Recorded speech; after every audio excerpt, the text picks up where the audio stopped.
রাসূল পাঠাইছে। সুবহানাল্লাহ। সতর্ককারী না পাঠাই আল্লাহ হিসাব নেবেন না। আল্লাহ আমাদের জন্য জান্নাতে যাওয়া কামনা করেন, এজন্য আল্লাহ তাআলা আমাদেরকেও সতর্ক করছেন। সুবহানাল্লাহ।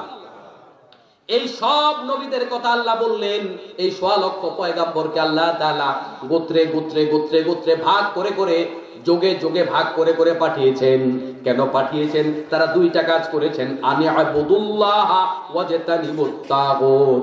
এক নাম্বার হলো তারা বলেছে আল্লাহর গোলামি করো আর তাগুদের সাথে সম্পর্ক ছিন্ন করো। ফামিনহুম মান হাদাল্লাহ ওয়া মিনহুম মান হাক্কাত আলাইহিদ দালালাহ। আল্লাহ বলেন তাদের মধ্য থেকে আমি কাউকে হেদায়েত দিয়েছি আর কাউকে পথভ্রষ্ট করেছি। আল্লাহ তাআলা চাইলে কাউকে হেদায়েত দিতে পারেন, চাইলে কাউকে পথভ্রষ্ট করতে পারেন। এই কথা থেকে অনেকে মনে করেন আল্লাহ তাআলা মনে হয় যারে তারে পথভ্রষ্ট করে দেন। না না, এটা মনে করবার সুযোগ নাই। আপনি যদি হেদায়েতের উপর থাকতে চান আল্লাহ আপনাকে হেদায়েতের উপর রাখবে, আর আপনি যদি হেদায়েতের উপর থাকতে না চান আল্লাহ আপনারে জোর করে হেদায়েতের উপর রাখবে না। মুফাসসিরিনে কেরাম এখানে এই সূত্রটাই বলেছেন, অর্থাৎ আল্লাহ কাউকে জোর করে পথভ্রষ্ট করে দেয় না। কাউকে আল্লাহ জোর করে পথভ্রষ্ট করে দেয় না। আপনি হেদায়েত চান কিনা সেটাই হলো বিষয়, আপনি কল্যাণ চান কিনা সেটাই হলো বিষয়।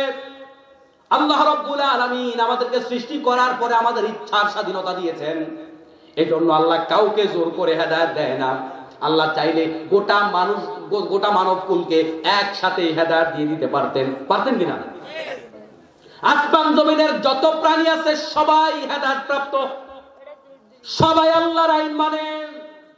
আল্লাহর আইনের বাইরে কোনো পশু নাই, পাখি নাই, কীট নাই, পতঙ্গ নাই। সমুদ্রের নিচে, আকাশের উপরে, আরো ৭ আসমান জুড়ে যত প্রাণী আছে, যত কুল কায়নাত আছে, জড় পদার্থ বলেন আর জীব বলেন, সবাই আল্লাহর গোলামি করে। এই মাটিটাও আল্লাহর গোলামি করে। আপনার কাছে বিজ্ঞান তথ্য দিয়েছে, আপনাকে বিজ্ঞান বলেছে এই মাটি জড় পদার্থ, আপনার কাছে মাটি জড় পদার্থ। তবে মনে রাখবেন এই মাটি কত জালেমকে গ্রাস করে নিয়েছে। আমার আপনার সূত্র মতে মাটি যদি জড় পদার্থ হয় তাহলে এই মাটি জালেমদেরকে গ্রাস করলো কেমনে? আল্লাহ আপনাকে ব্যবহার করার জন্য মাটিকে নিস্তব্ধ করে দিয়েছে। তবে মনে রাখবেন আপনার কাছে মাটি জড় পদার্থ, কিন্তু আল্লাহর কাছে মাটিরও জীবন আছে। সবাই আল্লাহ পাকের গোলামি করে, একমাত্র মানুষকে আল্লাহ বাধ্য করে নাই, সবাইকে বাধ্য করেছে। আবার হ্যাঁ, মানুষকেও আল্লাহ বাধ্য করেছে। মনে রাখবেন যারা একটুখানি বিজ্ঞান বুঝেন, আপনি কিন্তু একা আপনি নন, আপনার ভিতরে অনেকগুলা পার্টস আছে। আপনার ভিতরে নাক দিয়েছে, মুখ দিয়েছে, হাত দিয়েছে, কান দিয়েছে। আল্লাহ রাব্বুল আলামিন আইন করে দিয়েছেন তোমাকে নাক দিয়েই নিঃশ্বাস নেওয়া লাগবে, ঘ্রাণ নাক দিয়ে নিতে হবে। আপনি চাইলে জোর করে ক্ষমতা দিয়া আপনার হাত দিয়া নিঃশ্বাস নিতে পারবেন না, ঘ্রাণ নিতে পারবেন না। পারবেন? আল্লাহ আপনাকে আইন করে দিয়েছে চোখ দিয়া দেখতে হবে, ওই চোখ দিয়েই আপনি দেখতে হবে। আপনি চাইলে কান দিয়ে দেখতে পারবেন না। আল্লাহ আইন করে দিয়েছে কান দিয়েই শুনতে হবে তোমাকে, এর বাইরে আর কোন অঙ্গ প্রত্যঙ্গ দিয়ে শোনা যাবে না। আপনাকে আল্লাহ তাআলা আইন করে দিয়েছেন পাও দিয়ে হাঁটবেন, আপনাকে পাও দিয়েই কিন্তু হাঁটতে হচ্ছে। তাহলে আপনার দেহের অঙ্গগুলাকে আল্লাহ রাব্বুল আলামিন তার কাছে আত্মসমর্পণ করতে বাধ্য করে দিয়েছে, ঠিক কি না? আপনার কলবটাকে আল্লাহ ছেড়ে দিয়েছে, আপনি চাইলে আল্লাহকে মানতে পারেন, না চাইলে আল্লাহকে ছেড়ে দিতে পারেন, আপনার ইচ্ছা। সবাই কিন্তু আল্লাহর গোলামি করে। বলছিলাম আল্লাহ পাক বললেন আল্লাহ চাইলে কাউকে হেদায়েত দেয়, আল্লাহ চাইলে কাউকে পথভ্রষ্ট করে দেয়। আপনি যদি আল্লাহর কাছে হেদায়েত চান আল্লাহ আপনাকে হেদায়েত দিয়ে দিবে। এজন্য প্রত্যেকটা দিন, প্রত্যেকটা ওয়াক্তের প্রত্যেকটা রাকাতে আমরা আল্লাহর কাছে দোয়া করি, ইহদিনাস সিরাতাল মুস্তাকিম সিরাতাল্লাযীনা আন'আমতা আলাইহিম গায়রিল মাগদুবি আলাইহিম ওয়ালাদ-দাল্লিন। আল্লাহর কাছে প্রতিদিন এই হেদায়েত চাইতে হবে। হেদায়েত বড় নিয়ামত। এই হেদায়েত মওতের আগের দিনও ছুটে যেতে পারে। এই হেদায়েত গোটা জীবন তাহাজ্জুদ নামাজ পড়ে মৃত্যু সজ্জায় আপনি হেদায়েত থেকে বঞ্চিত হয়ে যেতে পারেন। এজন্য এই হেদায়েতের দোয়া করা জরুরত আছে না নাই? এজন্য বিশ্বনবী দোয়া শিখিয়েছেন, রব্বানা লা তুযিগ কুলুবানা বা'দা ইয হাদাইতানা ওয়া হাব লানা মিন লাদুনকা রাহমা ইন্নাকা আনতাল ওয়াহ্হাব। আয় আল্লাহ, আমার একবার হেদায়েত দিয়েছো, হেদায়েত দেওয়ার পর আমার আর পথভ্রষ্ট করো না। প্রতিটা দিন, প্রতিটা বেলায়, প্রতিটা ক্ষণে আল্লাহর কাছে এই দোয়া করতে হবে, কারণ হেদায়েতের চাইতে বড় নিয়ামত আর কিছু হতে পারে। আমার মুসলমান ভাইয়েরা, বলছিলাম আল্লাহ বলেন কাউকে আমি চাইলে হেদায়েত দিয়ে দেই, কাউকে পথভ্রষ্ট করে দেই। এখন আপনি হেদায়েত চান কিনা, হেদায়েতের উপর টিকে থাকতে আপনার ইচ্ছা আছে কিনা? আপনার যদি ইচ্ছা থাকে, আপনি যদি আল্লাহর কাছে দোয়া করেন, তাহলে আল্লাহ তাআলা আপনাকে হেদায়েতের উপর রাখবেন। আনি আবুদুনি হাদা সিরাতিম মুস্তাকিম। আপনি যদি আল্লাহর গোলামি করেন, আল্লাহ আপনাকে সিরাতে মুস্তাকিমটা দেখায়া দেবে। সুবহানাল্লাহ। শুধু তাই না, আল্লাহ তাআলা অন্য আয়াতের মধ্যে বলেছেন, যারা আল্লাহর দিকে মানুষকে ডাকে, আল্লাহ রাব্বুল আলামিন তাদেরকে হেদায়েতের রাস্তা দেখায় দেয়। সুবহানাল্লাহ।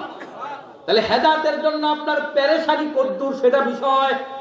হেদায়েতের দাম আপনার কাছে আছে কিনা? আপনার কাছে যদি হেদায়েতের দাম থাকে, হেদায়েতের যদি মূল্য থাকে, আপনাকে আল্লাহ পাক হেদায়েত থেকে বিচ্যুত করবেন না।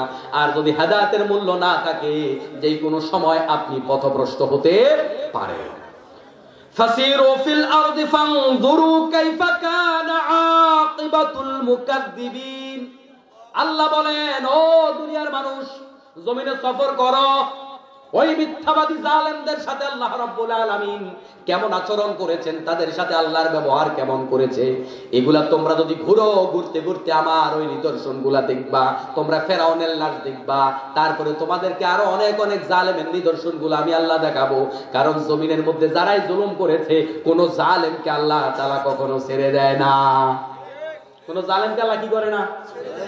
আপনারা আপনাদের জীবদ্দশায়, ব্যক্তিগত জীবন, পারিবারিক জীবন, সামাজিক জীবনে আপনারা এমন একজন জালেমের নামও বলতে পারবেন না যে সে জুলুম করেছে কিন্তু আল্লাহ ছাইরা দিছে।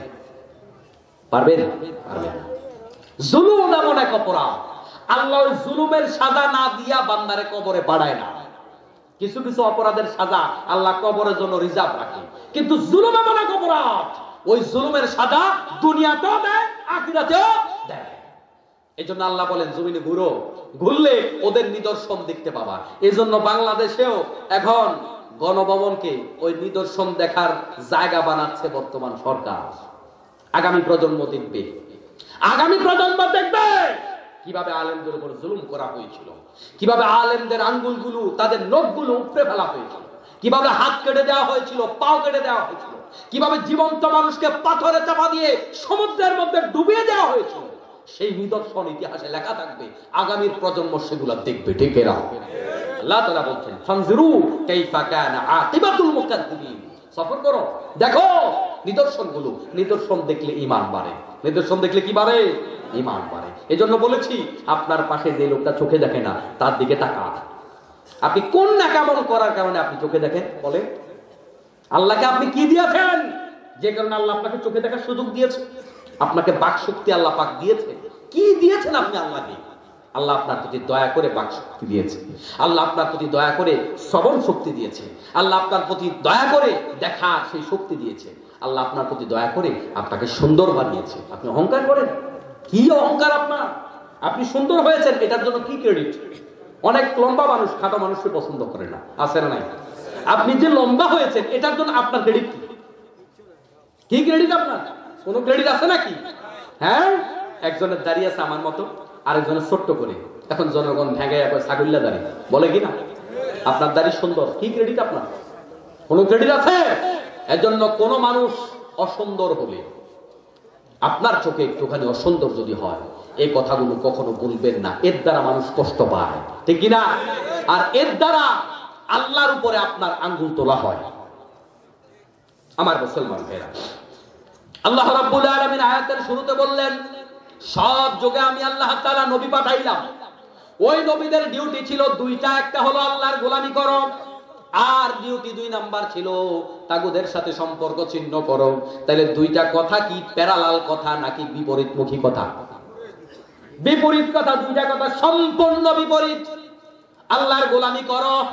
আল্লাহ পাক আমাদের সৃষ্টির সূচনায় আমাদেরকে কেন বানিয়েছেন?